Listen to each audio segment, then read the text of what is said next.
Hello friends, welcome to Gomathi's kitchen. நம்ம இன்னைக்கு பார்க்க போற ரெசிபி பாத்தீங்க அப்படினா வெங்காய போண்டா எப்படி செய்யலாம்ங்கறத பார்க்க போறோம். பொதுவா வெங்காய போண்டா அப்படினாலே பிடிக்காதவங்க யாருமே இருக்க மாட்டாங்க இல்லையா? அதுலயும் ஒரு சின்ன ட்விஸ்டுக்காக இதுல ஒரு கிழங்கு போட்டு செஞ்சிருக்கேன். அந்த மாதிரி செஞ்சு பாருங்க, ரொம்பவே நல்லா இருக்கும். இப்போ எப்படி செய்யலாம்ங்கறத பார்க்கலாம். கோமதி vlog சேனலில் புதுசாக ஒரு வீடியோ இப்போ அப்லோட் பண்ணியிருக்கிறேன். அந்த வீடியோவோட லிங்க் பார்த்தீங்கன்னா கீழே டிஸ்கிரிப்ஷன் பாக்ஸ்லேயும் மேலே ஐகார்ட்லேயும் ஆட் பண்ணியிருக்கிறேன்.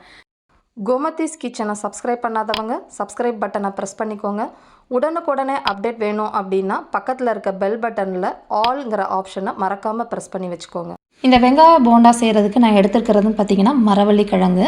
இந்த மரவள்ளி கிழங்கு போட்டு இந்த போண்டா செய்கிறப்ப உங்களுக்கு ரொம்ப நல்லா டேஸ்ட்டாக இருக்கும். முதல்ல அதில் மேலே இருக்கிற தோள்களெல்லாம் படலாக இந்த மாதிரி கட் பண்ணி எடுத்துடுங்க.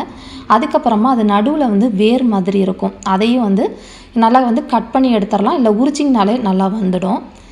இப்போ இந்த கட் பண்ண மரவள்ளி கிழங்கை நீங்கள் கேரட் துருவுறதை வச்சு இந்த அளவுக்கு நல்லா துருவி எடுத்துக்கோங்க. இப்போ இதை அரைக்கணும். அதுக்கு 2 கப் அளவுக்கு மரவள்ளி கிழங்கை துருவுனதை மிக்சி ஜாரில் சேர்த்துருக்குறேன். இதை நல்லா தண்ணி தெளித்து நைஸாக அரைச்சி எடுத்துகிட்டு வந்துடலாம். இப்போ பார்த்தீங்கன்னா இந்த அளவுக்கு அரைச்சா போதும். ரொம்ப தண்ணி ஊற்றிட்டீங்க அப்படின்னா நம்ம அதிகமாக மாவு கலக்கிற மாதிரி ஆகிடும். இதோட பார்த்தீங்கன்னா 1 டீஸ்பூன் அளவுக்கு பொடியாக நறுக்கின இஞ்சி சேர்த்துக்கலாம். 3 பச்சை மிளகாய் பொடியாக கட் பண்ணி சேர்த்துக்கோங்க. கூடவே கருவேப்பிலை கொத்தமல்லி இலைகளையும் பொடியாக கட் பண்ணி சேர்த்துக்கலாம். இதோட பார்த்தீங்கன்னா வெங்காயம், நல்லா ஒரு பெரிய வெங்காயத்தை மெல்லிஸாக கட் பண்ணி இதில் சேர்த்துக்கோங்களாம். ஒரு 1/4 டீஸ்பூன்லேருந்து ஒரு 1/2 டீஸ்பூன் அளவுக்கு உப்பு தேவைப்படும். 1/8 டீஸ்பூன் அளவுக்கு பேக்கிங் சோடா, அதாவது ஆப்பச்சோடா சேர்த்துக்கோங்க.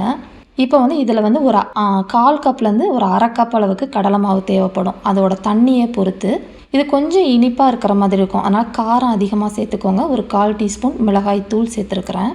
இப்போ பார்த்தீங்கன்னா இன்னுமே கொஞ்சம் தண்ணியாக இருக்க மாதிரி இருக்குது, அதனால் இன்னொரு 1/4 கப் அளவுக்கு கடலை மாவு சேர்த்து பிசைஞ்சுக்கலாம். இதில் ஒரே ஒரு டேபிள் ஸ்பூன் அளவுக்கு மட்டும் அரிசி மாவு சேர்த்துக்கோங்க. சேர்த்து இந்த அளவுக்கு தளர்த்தியாக பிசைச்சுக்கணும். ரொம்ப திக்காக நம்ம பக்கோடா மாவு மாதிரி பிசையக்கூடாது. இப்போ எண்ணெயை நல்லா காய வச்சுட்டு நீங்கள் ஒரு மாதிரி போலாக உருட்டி போடணும். ரொம்ப டைட்டாக உருட்டி போட்டிங்க அப்படின்னா அந்தளவுக்கு சாஃப்டாகவும் இருக்காது, உள்ளே அது அதிகமாக வேகாது. மிதமான தீயிலே எல்லா சைடும் நல்லா செவந்து வர அளவுக்கு இந்த மாதிரி வறுத்து எடுத்துடலாம். இப்போ பார்த்தீங்கன்னா நம்மளோட மரவள்ளி கிழங்கு வெங்காய போண்டா சூப்பராக ரெடி ஆகிடுச்சு. ரொம்ப ஒரு ஹெல்த்தியான போண்டா இது. இதே மாதிரி அளவுகளோட செஞ்சு பார்த்துட்டு எப்படி இருக்குங்கிறத கமெண்ட் பண்ணுங்கள். வீடியோ பிடிச்சிருந்தாலும் கமெண்ட் பண்ணுங்கள், லைக் பண்ணுங்கள். மறக்காமல் கோமதிஸ் கிச்சன் சேனலை சப்ஸ்கிரைப் பண்ணி வச்சுக்கோங்க. தேங்க்ஸ் ஃபார் வாட்சிங்.